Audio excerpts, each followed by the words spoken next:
पांडुरंग इंगळे अपहरण प्रकरणी बुधगाव वनातील गावे कडकडीत बंद.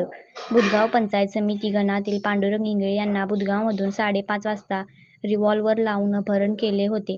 त्याच्या निषेधार्थ बुधगाव, बिसूर, खोतवाडी, वाजेगाव ही गावे कडकडीत बंद ठेवण्यात आले. अपहरण झालेले पंचायत समितीचे सदस्य पांडुरंग इंगळे यांची आज सुटका झाली असून त्यांनी ग्रामीण पोलीस स्टेशनला तक्रार दिली आहे. 9 मार्चला इंगळे यांचे अपहरण झाले होते. 10 मार्चला पंचायत समिती सभापती, उपसभापतीची निवड झाली.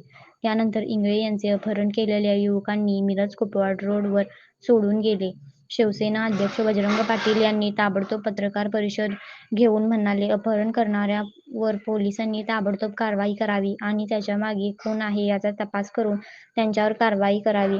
तसेच अपहरण झालेल्या पांडुरंग इंगळे यांच्या निषेधार्थ बुधगाव, बिसूर, खोतवाडी, वाजेगाव कडकडीत बंद ठेवण्यात आले.